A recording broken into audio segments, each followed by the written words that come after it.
Hello everybody, this is General Yanis, and today in Death Card Tactics I'm going to be talking about the post-battle review, a 2000 points game I had with Death Card versus the Harlequins, taking my tournament list, I intended tournament list, and just getting a couple of training matches in to get the list under the skin, let's say. So will Nurgle's finest men be able to handle the acrobatic killers of the Harlequins, the very fast army here? So with no further ado, let's get started. So today is the 30th of September, and Papa Nurgle, maybe as you can hear, has blessed me with a bit of a cold. Nothing too serious, but let's see. 2,000 points post-battle analysis and the key learnings of Death Card versus Harlequins. I will be looking at the quick list overviews, the mission and deployment, the game results, and the synopsis, and basically the key learnings from the battle before having some final thoughts. Before I start, as always, a big thanks and shout out to all my patrons. You guys, your support is really helping me continue doing these type of videos here.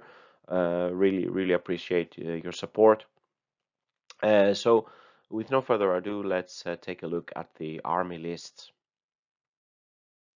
Starting off with a death card list, 1998 points. It's Mortarion and an Inexorable battalion, starting with 7 command points. The blessed number of command points, I think will influence Nurgle to support this team. As I said, I'm preparing for my first ever tournament. I think the main difficulty I will be having in the tournament, being the first one, is I've never played 5 games over 2 days, and I just wanted a list that was quite easy to play. Therefore, I think it's a good thing I take Mortarion. He's using 500 points instead of having 3, 4, 5 other units to take care of. So more importantly, to finish the games and do something with a bit easier list to play rather than maybe optimizing even further and not including Mortarion. I think adding Mortarion brings, let's say, an easier play style that fits my play style, using asking questions to your opponent. What do you do with Mortarion? Do you want to avoid him, or do you want to try to take him out? And hopefully the other guys can, in that case, do something. So as I said, Mortarion in the Supreme Command detachment, uh, hopefully, probably will be taking the Gloaming Bloat, as I did in this fight here. I took the Gloaming Bloat as the extra Warlord trait. It's really strong aura to not allow overwatching and not allow rerolls for the opponent within the contagion range of Mortarion. The Inexorable battalion, we have a Chaos Lord in the HQ and the Malignant Playcaster, so a cheap HQ here, Chaos Lord with 85 points, just the Chainsword and the Combi Bolter.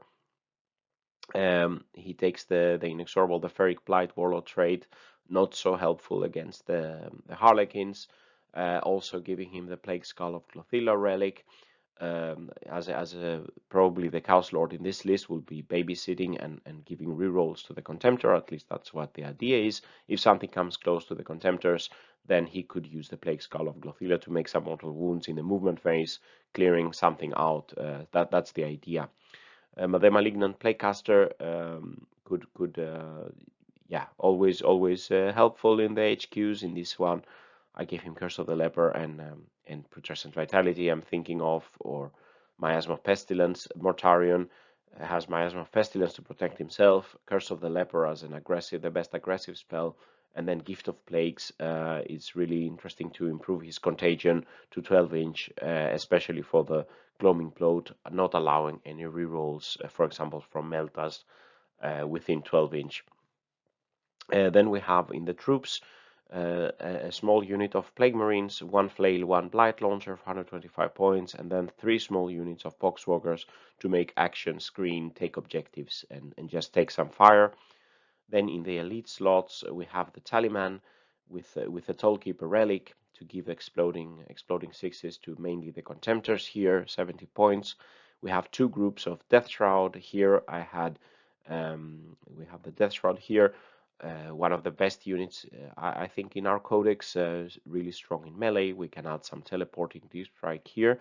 I had the room to give the champion 2 gauntlets, so 155 points, and then one of the champions, he has the Reaper of the Glorious Entropy, really a strong weapon, giving some mortal wounds and being able to take some big targets out with this Reaper. Then, as the main shooting threat, the two Contemptor Dreadnoughts with the magnetized the Volkite Culverins. Let's see how long this combo will be useful, or it will be nerfed. So one command point each to bring them, 150 points here. I don't have the missiles, but I wouldn't have room for the missile launchers yet. In the fast attack, I had some points, just 23 points, adding a Chaos Spawn to keep some backfield objective and do something. And then in the heavy support slot, one of my favorite units, the Plague Scrollers, Entropy and Slugger, adding more to the Mortar out of line side shooting and the Entropy Cannons anti-vehicle. So this is probably going to be my tournament list. I have to hand it in on the 3rd of October. The latest, the tournament is 23rd of October, but I think this will be my list on the tournament. Looking at the Harlequins then, 1999 points, starting with 9 command points, a battalion of the Soaring Spite in the Serpent's Blood allows them to shoot. All the pistols are treated, as I remember, as assault. When their transports, they open top the transports advance, so it's quite good the mask, let's say. So we have the HQ, the Shadow Seer. He's the Warlord. He has 455 points. He has 2 psychic powers, the Twilight Pathways, allowing to make an extra move for a unit, and then the Shards of Light, like a directed smite, doesn't have to be the closest.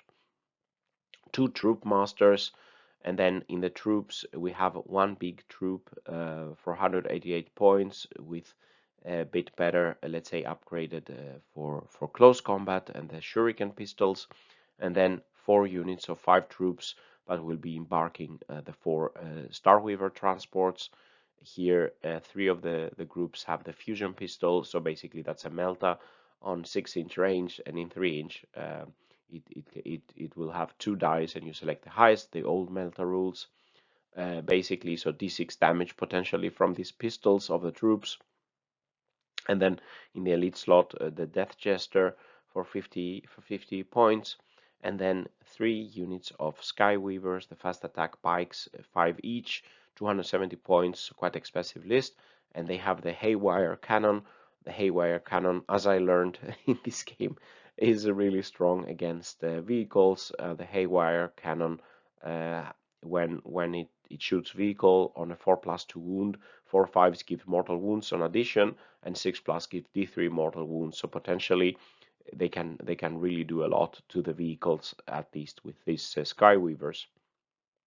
The whole army is very fast, so all the bikes and the transporters have basically a 16-inch move. They can fly.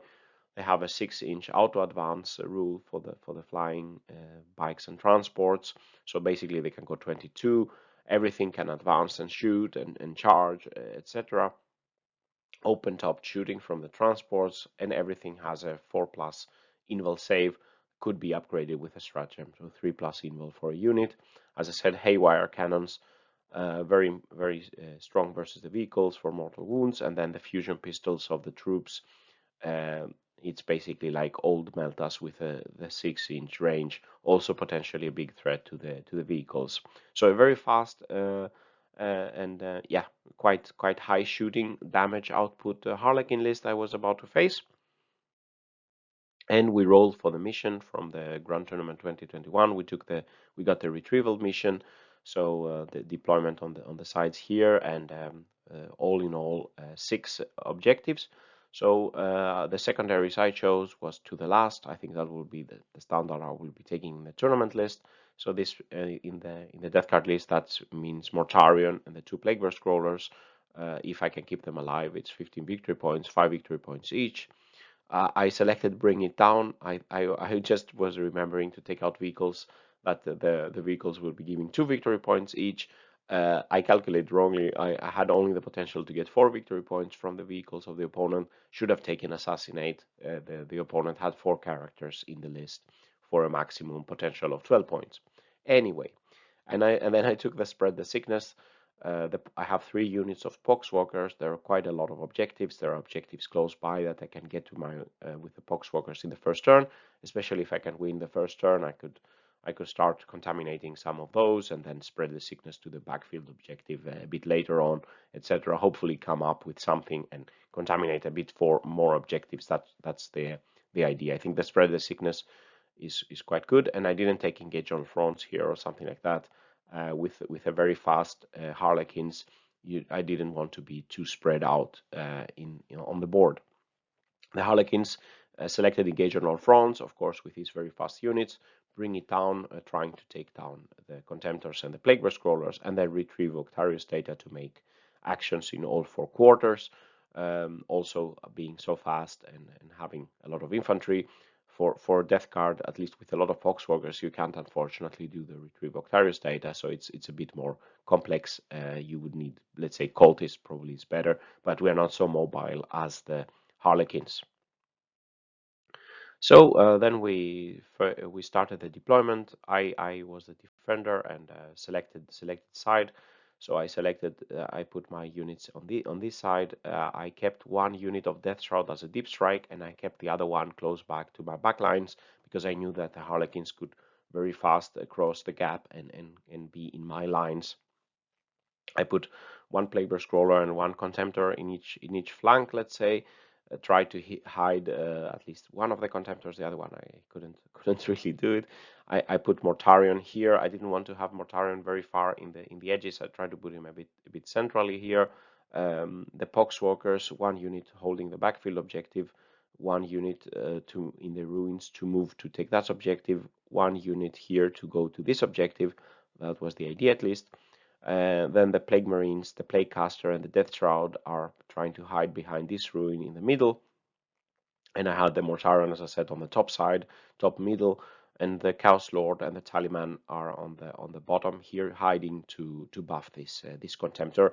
My idea was probably move both Contemptors here, but if I get the first turn, I could shoot on my opponent's list. But the Harlequins, they of course started their 5-man troops in the transporters with supportive characters.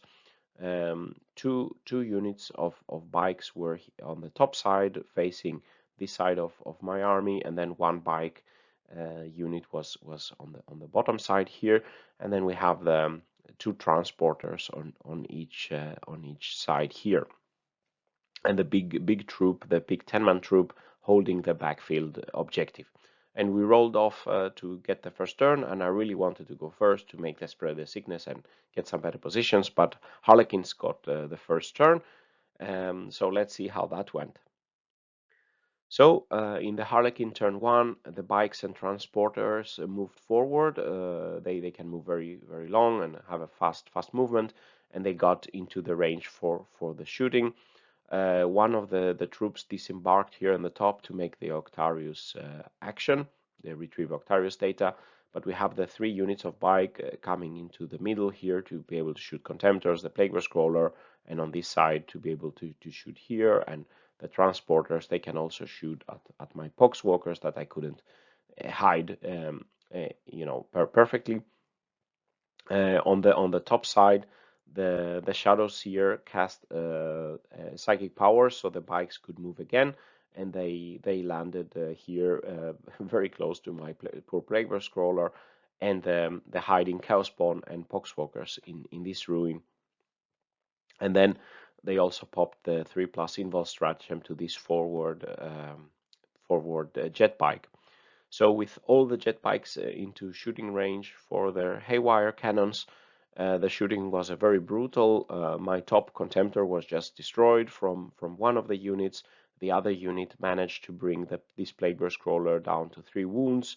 The Chaospawn was killed. A lot of my Poxwalkers in both units were killed, but they sufficiently numbers survived. I think I have 6 Poxwalkers left here and 4 or 5 down here, but taking some casualties here.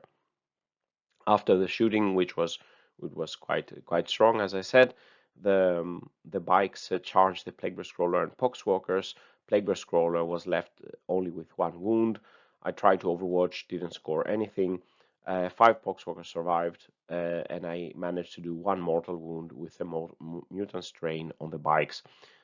So this was the first turn, a very efficient first turn from the Harlequins, and a lot of damage or casualties taken in turn 1 for the Death Guard. So in my turn 1, I realize how critical these haywire cannon are, and I need to think the bikes as a top priority to try to remove as many of those in my turn as possible. And it's a crisis developing here on the top flank.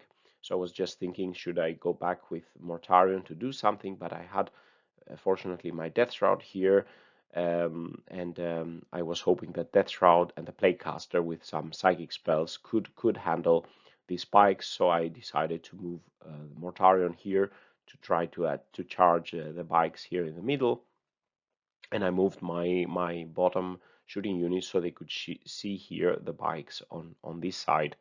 As I said, Death Shroud and Plague Marines and the Plaguecaster moved towards this objective. The Poxwalkers inside the ruin fell back to try to take this top objective here. In the bottom flank, I resurrected some Poxwalkers with a stratagem, and they moved in, and they made the spread the sickness action into this objective. And then, as I said, Plague Scroller and Contemptor move out to be able to shoot.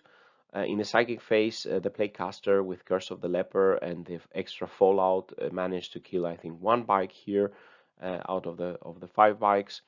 The Contemptor and the Plague Scroller here, they finished off a unit of bikes here and made a little bit of damage to one of the transporters, I believe. And then Mortarion and the Death Shroud made their charges. In the fight phase, Mortarion killed nearly all the whole 5 bikes up here, but one was left with 1 wound contesting the objective.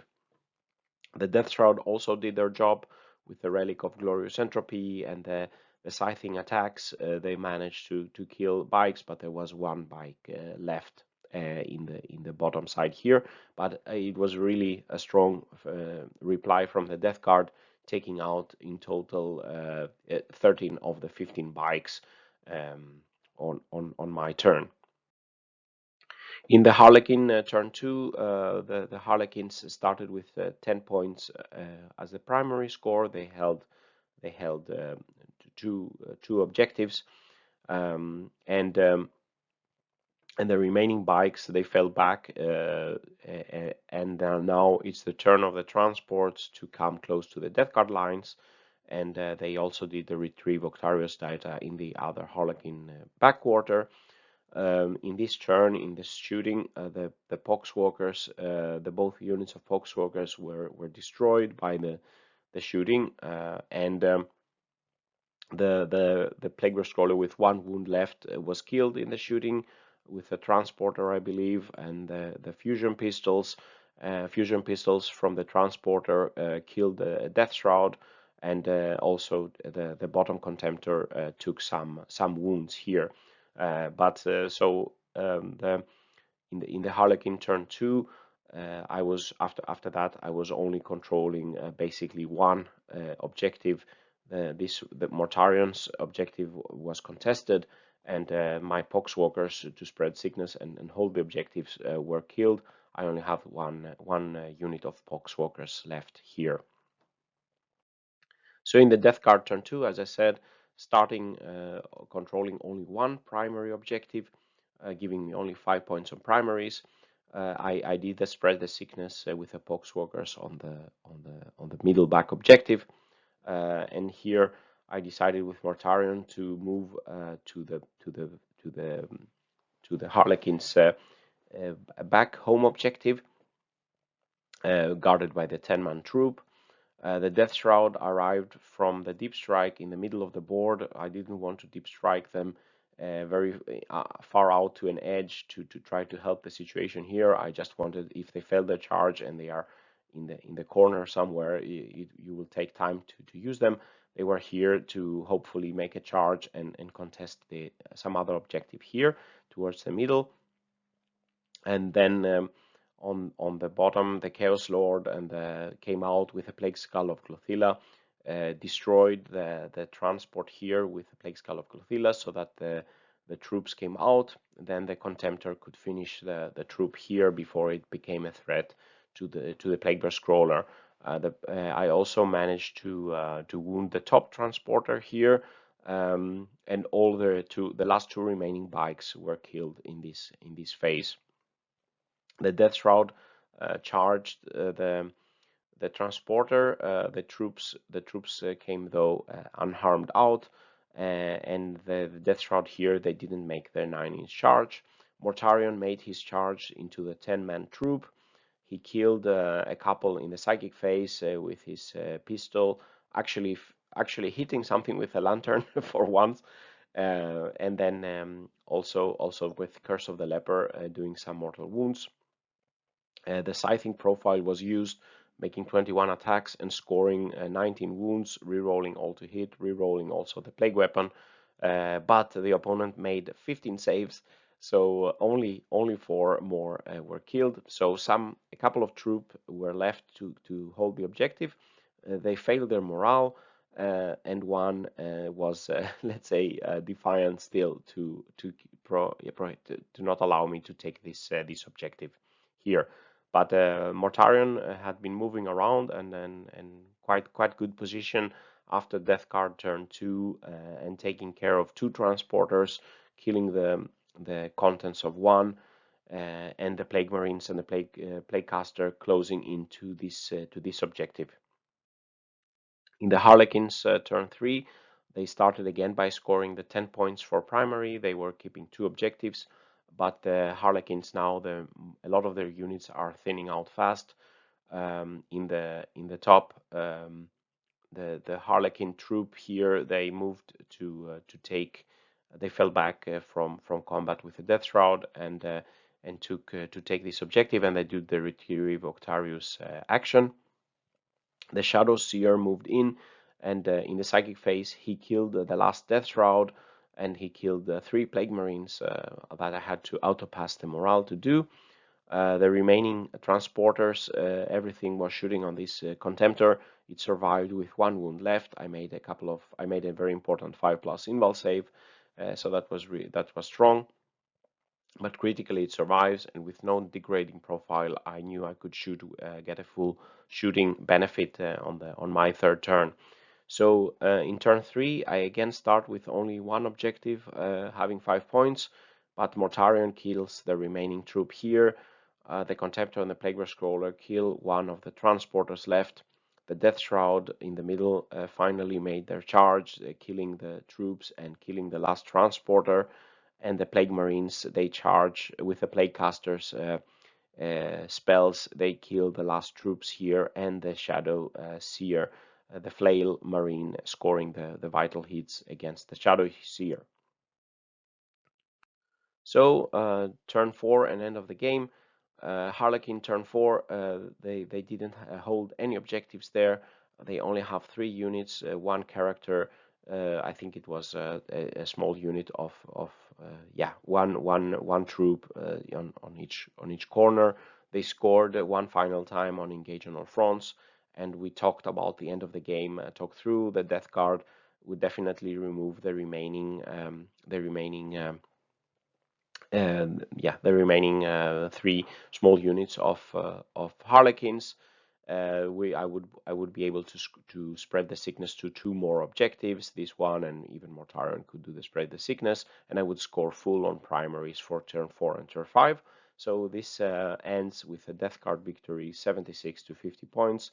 And here is the scoring sheet, where I was held back, as I said, in the primaries in the first round, but after basically a couple of rounds of very heavy shooting and good melee damage with Mortarion and the Death Shroud, I was able to control the board to score the primaries, spread the sickness. 2 of my to the last units survived, Mortarion and Plaguebear Scroller, giving me 10 points, only scoring 4 on the Bring It Down. The Harlequins score 9 points on Engage on All Fronts, 3 points on bringing it down for killing 1 Contemptor and 1 Plague Scroller, and 8 points for doing the Retrieve Octarius data in 3 table quarters.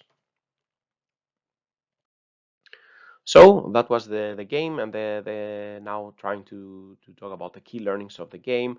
I think it was interesting to see in the game that the Harlequin, the speed and the mobility could hold Death Guard low on the primaries to begin with, but coming close, the Harlequins were exposed to that the Death Guard, I was able to engage and do a lot of damage in melee with Mortarion and the Death Shroud. I think the key to winning this battle was to be able to put a lot of wounds on these bikes. If the bikes would have continued to be shooting at my vehicles, I would have lost all of them.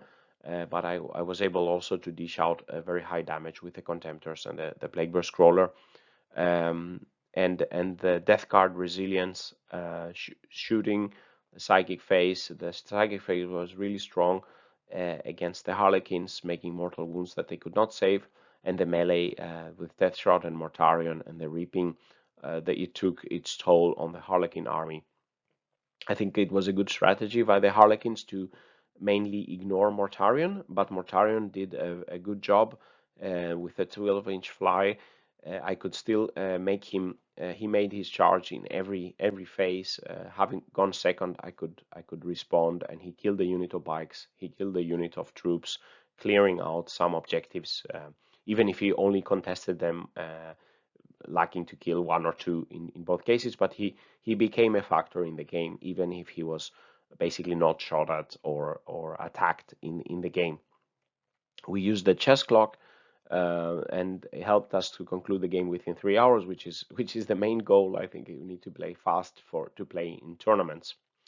Key learnings on facing the Harlequins. The haywire cannons from the bikes really hurt. The vehicles, the Death Guard vehicles, are quite helpless versus mortal wounds. There is not much to do when the opponent scores 10, 12 mortal wounds on your Contemptor. The Harlequins are very difficult, almost impossible to screen out. They are very fast. They can advance and walk through models. They can fly. The melee was not a big threat. The characters were not so big threat, or the troops in melee. So of course, if you can get into melee, then Death Guard definitely has the big advantage. A hard counter to the Harlequins. Every unit has a 4+ save invul.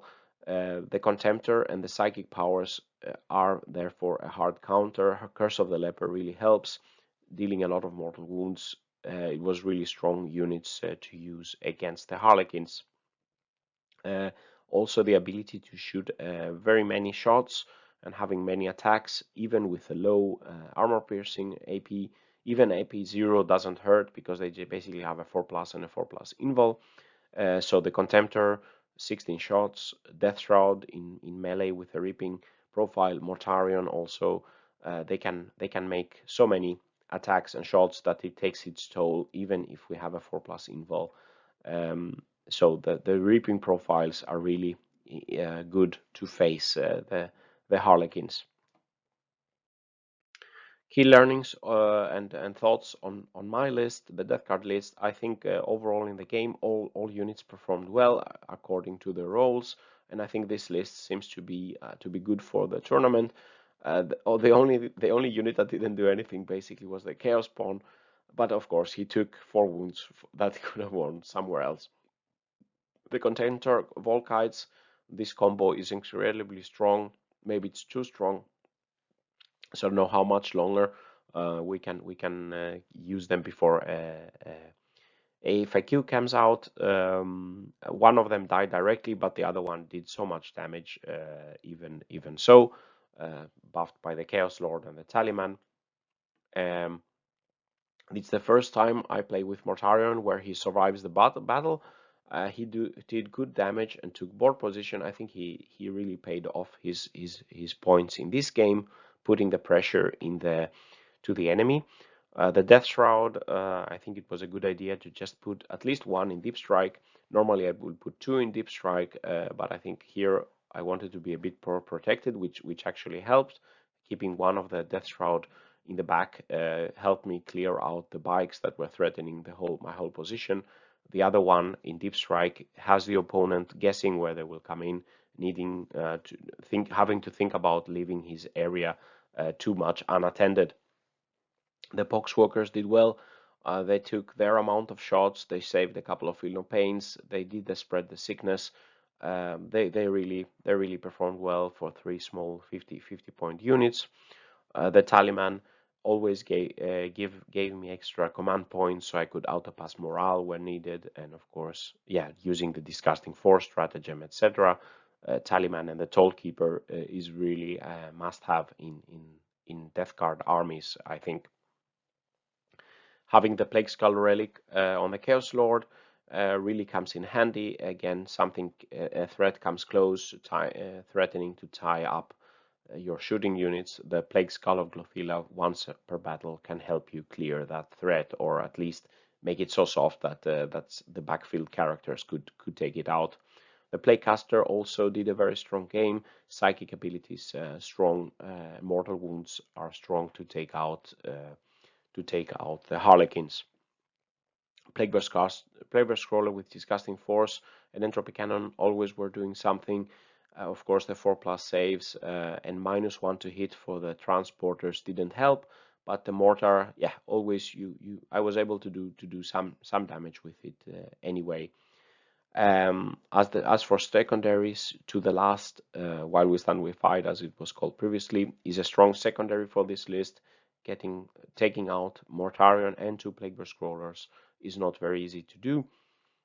Spread the Sickness is good for the Poxwalkers to do something. If I had gone first, I would have had a bit more, let's say, a bit more time to prepare for the Jetpike's arrival, but and spread the sickness a bit better, but still was helpful.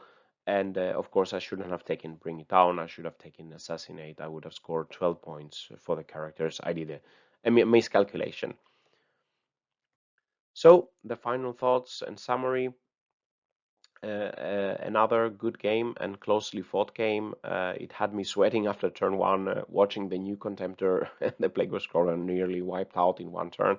I was a bit I started to become worried, but after that I was really happy with the way the list worked, and always interesting to learn and face new armies. This was my first encounter with the Harlequins, a very fast and very different army compared to the Death Guard. And always, yeah, and a big thanks to Nick in the local game shop for this game. We've had 3 games so far, one with Harlequins and the other Battle Sisters. The Battle Sister game were even closer than this game, but it's the first time we had time with the chess clock to actually finish a round, and I'm looking forward to having more of these very interesting future games with Nick. So this concludes the video. What do you think about this battle analysis and battle report? Let me know in the comments anything you think about my list or the opponent list, anything on the secondaries or tactics, etc. Please let me know in the comments. So if you like this video, please press like and subscribe to my channel. I will be posting many more Death Guard, Math Hammer, and yeah, Warhammer related videos. If you want to further support my efforts, please visit my Patreon page, patreon.com General Yanis. A big thanks to all my patrons. So to all of you, stay safe out there, and bye bye.